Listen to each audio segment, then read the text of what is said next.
The American War of Independence by Denise Soto, Destiny Hawkins, and Imani Solomon. It all started with the French and Indian War, where Britain defeated France, where Britain was left with a large debt in fighting the war.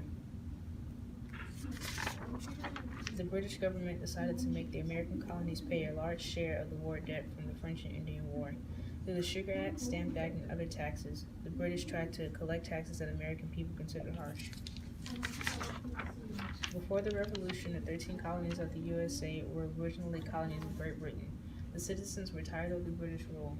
The main reason the colonies started rebelling against Great Britain was the taxation issue. This is one of the main issues because the colonists did not want to be taxed without representation.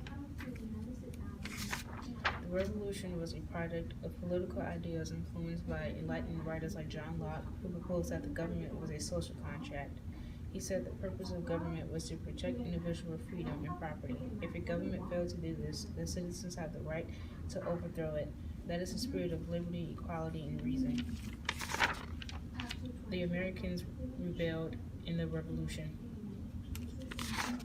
In 1770, a dispute between British soldiers and colonists led to the redcoats firing into a crowd of unarmed colonists, killing 5, known as the Boston Massacre. Then, in December 1773, colonists threw tea overboard in the Boston Tea Party. To oppose the Tea Act, Parliament responded with intolerable acts, which led to most colonists to side with Massachusetts. In 1776, Thomas Jefferson wrote the Declaration of Independence. The Revolutionary War started in 1775.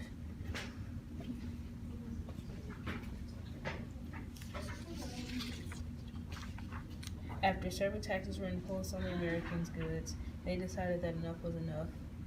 On April 1775, the Battle of Lexington and Concord took place in Lexington, Massachusetts. This kicked off the American Revolutionary War. Prior to this, tensions between Britain and the 13 colonies had been building due to unfair treatment, specifically taxing without representation in government. George Washington led the Continental Army. Washington successfully chased the British out of Boston. However, when the Redcoats traveled to New York, they defeated the Americans, forcing the soldiers to retreat back to Valley Forge.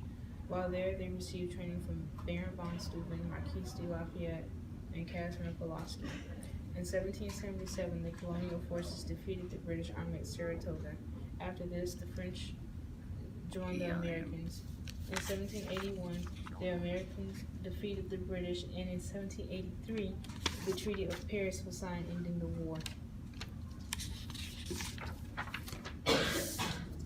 The government changed at the Revolution because the United States of America was birthed immediately after the war. In 1783, the Continental Congress officially ratified a preliminary version of a treaty. That document led to the Treaty of Paris and the formal end of the war. As a result, England had to recognize America as an independent nation. Betsy Ross is the woman who created and sewed the stars and stripes on the American flag in 1776. The end.